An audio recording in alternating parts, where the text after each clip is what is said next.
Degree college Samba जिला इंतजामिया आसिया राष्ट्रीय वोटर दिहाड़े के मौके पर एक कार्यक्रम का आयोजन किया गया।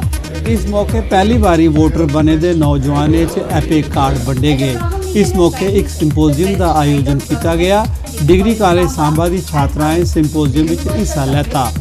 डिप्टी कमिश्नर सांबा रोहित खजूरिया कार्यक्रम के मुख्य परौने है।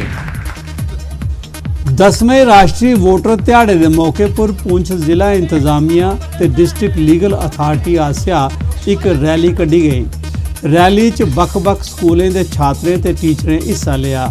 रैली की अध्यक्षता additional deputy commissioner Poonch Mohammad Rashid होरें की ते डिस्ट्रिक्ट लीगल सर्विस अथॉरिटी के चेयरमैन ते सैशनस जज मदन लाल होर मुख्य परौने है। रैली राहें पहली बारी वोटर बनने वाले की वोट पाने के महत्व प्रति जागरूक किया गया। डिग्री कॉलेज पुंछ च आयोजित समारोह च वोट पाने का संकल्प लिया गया। रजौरी च राष्ट्रीय वोटर दिहाड़ा मनाया गया।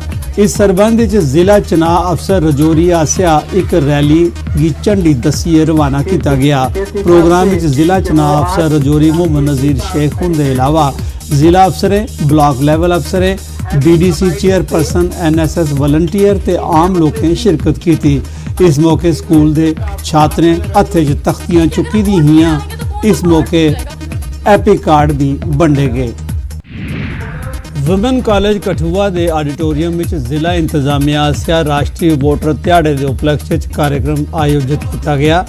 कार्यक्रम में नाटक ते पेंटिंग्स राहें वोट के माध्यम कन्ने लोकतंत्र की मजबूत ते तगड़ा बनाने प्रति जागरूक किया गया।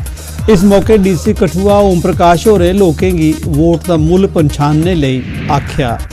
गणतंत्र दिहाड़े के मद्देनज़र अखनूर सैक्टर च पुलिस आसिया नाका लाया गया ते गड्डियों की चैकिंग की गई।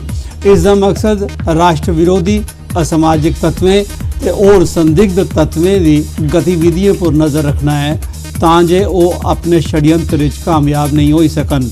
SDPO Akhnoor deputy SP Ajay Sharma और लोगों की सोगा रोने की अपील की है।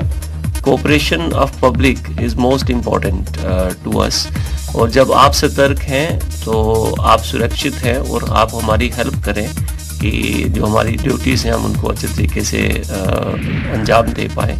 और इसके साथ जो थोड़ी सी इनकन्वीनियंस होती है कि जो रिपोर्ट होता है बाद में कि गाड़ियों की चेकिंग ज़्यादा हो रही है, मैं समझता हूँ इसमें थोड़ी सी दिक्कत तो होती है, बट सुरक्षा जो है, security is more important. It should be in our mind and I request all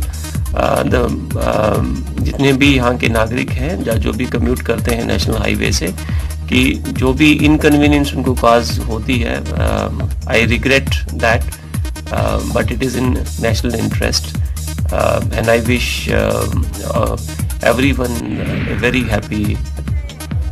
Poonch जिले की मंडी तहसील हैडक्वार्टर राष्ट्रीय बालिका दिहाड़े के मौके पर एक कार्यक्रम का आयोजन किया गया।